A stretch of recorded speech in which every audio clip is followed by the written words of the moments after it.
सात वस्तु का अनुमान जो भोगता है वही समझ सकता है, दूसरों को अनुमान करना पड़ा। चिंता, दूसरा अनुमान ही करेगा, जो भोगता है उसको ही पता लगता है कि चिंता क्या है।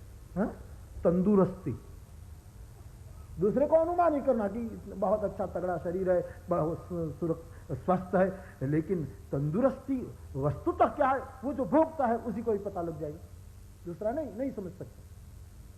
तृषा, तरस, तृषा दूसरा अनुमान करेगा, लेकिन जिसको लगेगी उसी को ही पता लगेगा कि तृषा कौन वस्तु। क्षुधा, भूख, दूसरा अनुमान करेगा, जो जानेगा वही तो समझ सकेगा, जो भूखा है वही समझ सकता है कि भूख क्या है।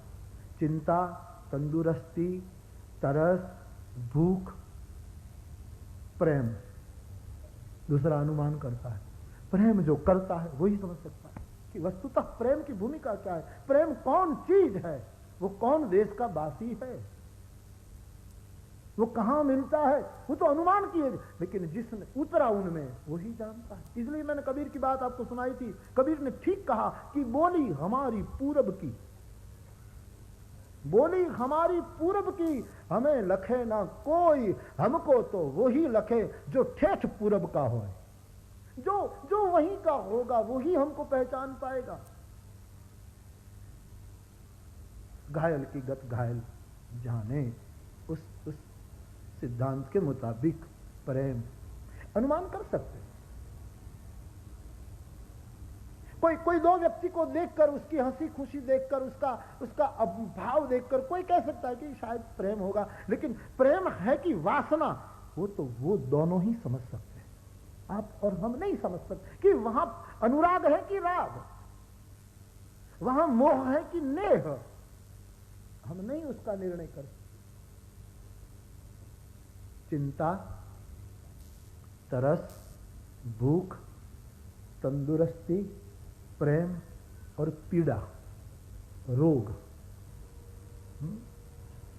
आपको बुखार चढ़ा है, इस बुखार के समय आपकी तन की और मानसिक स्थिति क्या है वो तो तुम ही 100% तो तुम ही जानो, देखने वाला नहीं जानो।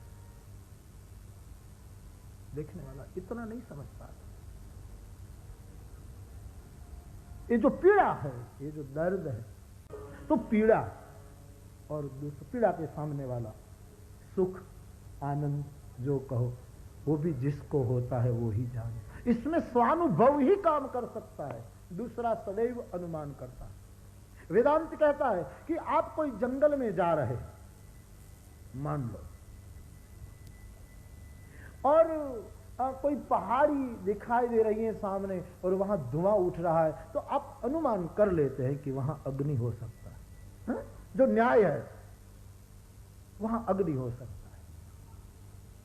लेकिन जलना कैसा होता है वो तो जो जल रहा होगा उसको ही पता नहीं कि वेदना क्या है, पीड़ा क्या है, जलन क्या है, सो तो वही जानेगा। तो ज्ञान के बारे में भी यही बात आई है शास्त्रों में कि भाई कोई ज्ञानी है, उनके लिए आप तो अनुमान ही कर सकोगे। कोई हमको कहे कि खड़े, किसी को भी कोई कहे कि आप बहुत बड़े हैं, आप ज्ञानी हैं, आप फला है, आप फला है, तो वस्तु तो वही जानता है कि हम कितने ज्ञानी, हम कितने पानी में है। बाकी तो लोग दे देते। इसलिए भक्ति मार्ग में दूसरों के प्रमाण पत्र नहीं चल सकते, नहीं चल सकते। भक्ति मार्ग में तो जब भीतर से आवाज उठे कि ठीक है, ठीक है, ठीक है, या तो सदगुरु प्रमाण पत्र दे तो बात बने, दूसरों की वाणी पर भक्ति नहीं नापी जाती। दूसरों का कोई ठिकाना नहीं। आज तुम्हें वाह कहेंगे, कल तुम्हें आह देंगे। ये संसार का क्या ठिकाना, ये युगों से ऐसा ही कर रहा है। ये दुनिया है, ये किया नहीं है। दुनिया का भाव ही दो है, दो भाव में रहता है। इसमें क्या, भक्ति मार्ग में तो तुम ज्यादा आगे बढ़ोगे तो तुम्हारे परिवार के सदस्य भी तुम्हारे लिए बुरा बोलेंगे, तो दूसरों से अच्छी बात की अपेक्षा कैसे की जाए। हमारी यात्रा कहां पहुंची वो हमारे पैर ही जान सकते हैं, दूसरों के पैर नहीं, वो अनुमान कर सकता है।